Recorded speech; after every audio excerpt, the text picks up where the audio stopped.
Dios les bendiga y bienvenidos a Enamorándonos de la Palabra. Este es el día 152 de nuestra serie Leyendo la Biblia, Nueva Traducción Viviente en un año. Hoy estaremos leyendo los capítulos 9 y 10 del libro de Esther y los capítulos 1, 2 y 3 del libro de Job. La palabra de Dios se lee en el nombre del Padre, del Hijo y del Espíritu Santo. Amén. Esther capítulo 9. La victoria de los judíos. Así que el 7 de marzo, los dos decretos del rey entraron en vigencia. Ese día, los enemigos de los judíos tenían la esperanza de dominarlos, pero ocurrió todo lo contrario. Fueron los judíos quienes dominaron a sus enemigos. Los judíos se reunieron en sus ciudades en todas las provincias del rey para atacar a todo el que intentara hacerles daño, pero nadie pudo hacerles frente porque todos les tenían miedo. Además, todos los nobles de las provincias, los funcionarios de más alta posición, los gobernadores y los funcionarios reales ayudaron a los judíos por temor a Mardoqueo, pues a Mardoqueo lo habían ascendido a un alto cargo en el palacio del rey y su fama se extendía por todas las provincias a medida que se hacía más y más poderoso. Así que el día señalado, los judíos hirieron de muerte a sus enemigos a filo de espada, mataron y aniquilaron a sus enemigos, hicieron lo que quisieron con quienes los odiaban. En la propia fortaleza de Susa, los judíos mataron a 500 hombres. También mataron a Parsandata, a Dalfón, a Aspata, a Porata, a Adalía, a Aridata, a Parmasta, a Arisai, a Aridai y a Baisata, los 10 hijos de Amán, hijo de Amedata, el enemigo de los judíos, pero no se quedaron con ninguna de sus pertenencias. Ese mismo día, cuando se le informó al rey el número de muertos en la fortaleza de Susa, hizo llamar a la reina Esther y le dijo: los judíos mataron a 500 hombres solo en la fortaleza de Susa, además de los 10 hijos de Amán. Si aquí hicieron eso, ¿qué habrá pasado en el resto de las provincias? Ahora bien, ¿qué más quieres?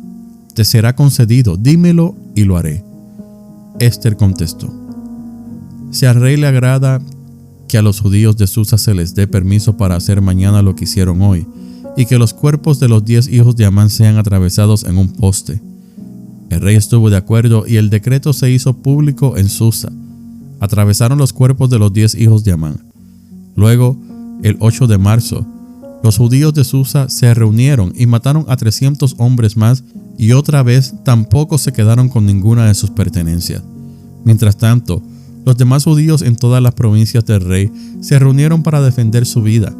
Quedaron aliviados de todos sus enemigos al matar a 75,000 de los que los odiaban, pero no se quedaron con ninguna de sus pertenencias. Eso ocurrió en todas las provincias el 7 de marzo, y el día 8 descansaron para celebrar su victoria con un día de fiesta y alegría. Los judíos de Susa mataron a sus enemigos el día 7 de marzo, continuaron el 8 y luego el día 9 descansaron y lo designaron su día de fiesta y alegría. De manera que hasta el día de hoy, los judíos del campo que viven en aldeas remotas celebran un día feriado anualmente en el día señalado a fines del invierno, en el cual se alegran y se mandan regalos de comida unos a otros. El Festival de Purim. Mardoqueo registró esos acontecimientos y envió cartas a los judíos que vivían cerca y lejos, en todas las provincias del rey Jerjes, para motivarlos a celebrar cada año un festival durante esos 2 días. Les dijo que debían celebrar esos días con alegría y festejos, obsequiándose porciones de comida unos a otros y haciendo regalos a los pobres. Ese festival conmemoraría el tiempo en que los judíos quedaron aliviados de sus enemigos, cuando su dolor se convirtió en alegría y su duelo en gozo. Así que los judíos aceptaron la propuesta de Mardoqueo y adoptaron esa costumbre anual. Amán, hijo de Amedata el Agageo, el enemigo de los judíos, había conspirado para aplastarlos y destruirlos en la fecha escogida al echar suerte. A la suerte se les llamaba Purim.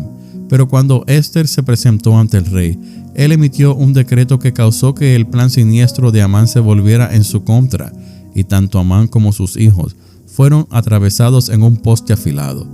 Por eso la celebración se llama Purim, porque es la palabra que se empleaba antiguamente para la frase echar suerte. Por lo tanto, debido a la carta de Mardoqueo y a la experiencia que vivieron, los judíos de todo el reino se pusieron de acuerdo para iniciar esa tradición y pasarla a sus descendientes y a todos los que se hacían judíos. Declararon que jamás dejarían de celebrar cada año esos 2 días prescritos en la fecha señalada.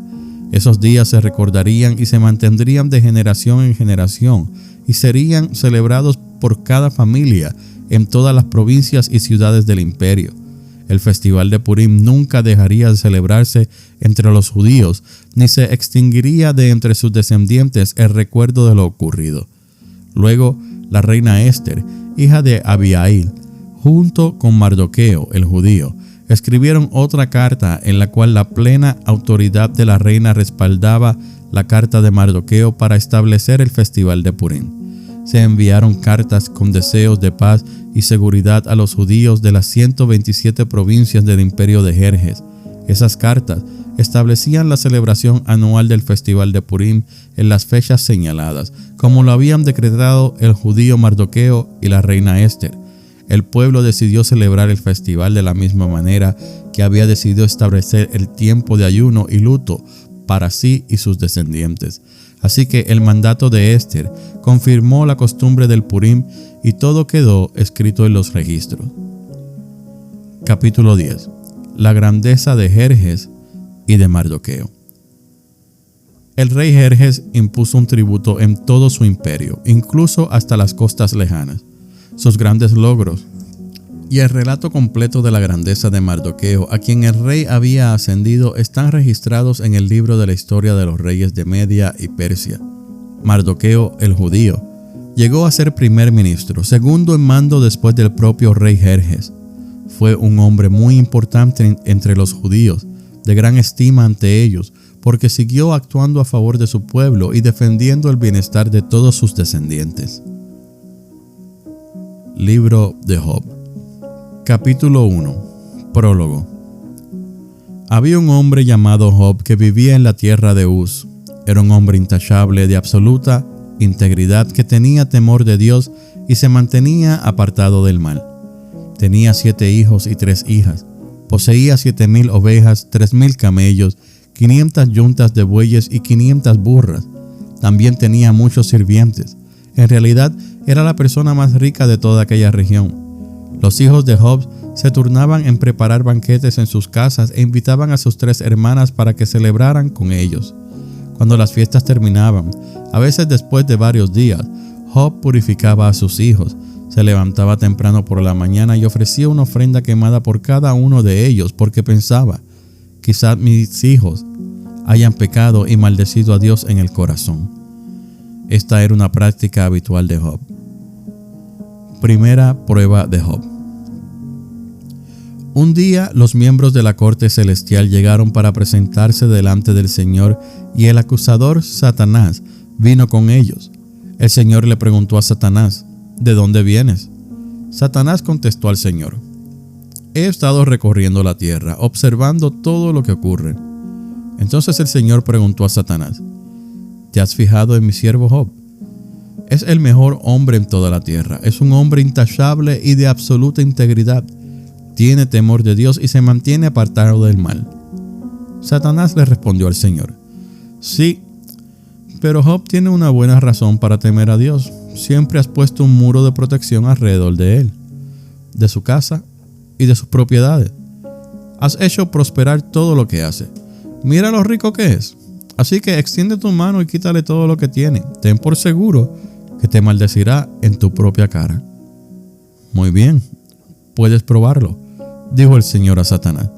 Haz lo que quieras con todo lo que posee, pero no le hagas ningún daño físico. Entonces Satanás salió de la presencia del Señor. Un día, cuando los hijos y las hijas de Job celebraban en casa del hermano mayor, llegó un mensajero a casa de Job con las siguientes noticias: sus bueyes estaban arando y los burros comiendo a su lado, cuando los sabianos nos asaltaron. Robaron todos los animales y mataron a los trabajadores, y yo soy el único que escapó para contárselo. Mientras este mensajero todavía hablaba, llegó otro con esta noticia: Cayó del cielo el fuego de Dios y calcinó a las ovejas y a todos los pastores. Yo soy el único que escapó para contárselo. Mientras este mensajero todavía hablaba, llegó un tercero con esta noticia. 3 bandas de saqueadores caldeos robaron sus camellos y mataron a los sirvientes. Yo soy el único que escapó para contárselo. No había terminado de hablar el tercer mensajero cuando llegó otro con esta noticia. Sus hijos e hijas estaban festejando en casa del hermano mayor y de pronto un fuerte viento del desierto llegó y azotó la casa por los 4 costados. La casa se vino abajo y todos ellos murieron. Yo soy el único que escapó para contárselo. Job se levantó y rasgó su vestido en señal de dolor. Después se rasuró la cabeza y se postró en el suelo para adorar y dijo: Desnudo salí del vientre de mi madre, y desnudo estaré cuando me vaya. El Señor me dio lo que tenía y el Señor me lo ha quitado. Alabado sea el nombre del Señor. A pesar de todo, Job no pecó porque no culpó a Dios. Capítulo 2. Segunda prueba de Job. Un día los miembros de la corte celestial llegaron nuevamente para presentarse delante del Señor, y el acusador Satanás vino con ellos. El Señor le preguntó: ¿De dónde vienes? Satanás contestó al Señor: He estado recorriendo la tierra, observando todo lo que ocurre. Entonces el Señor preguntó a Satanás: ¿Te has fijado en mi siervo Job? Es el mejor hombre en toda la tierra. Es un hombre intachable y de absoluta integridad. Tiene temor de Dios y se mantiene apartado del mal.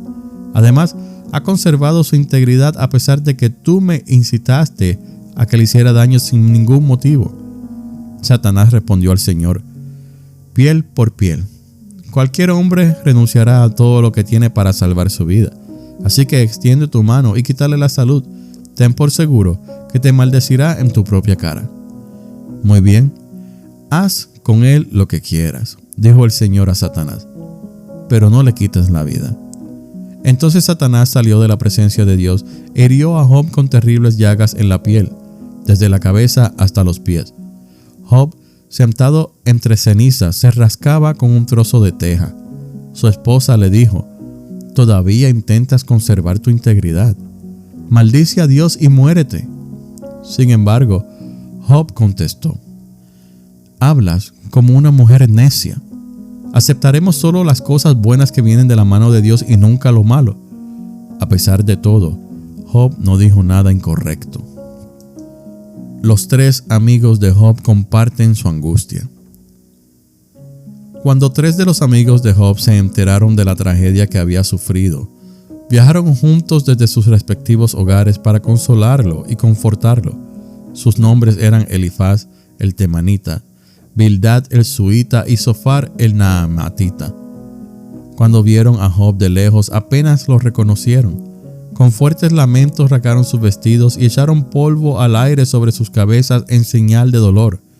Entonces, durante 7 días y 7 noches, se sentaron en el suelo junto a Job, y ninguno le decía nada, porque veían que su sufrimiento era demasiado grande para expresarlo con palabras. Capítulo 3.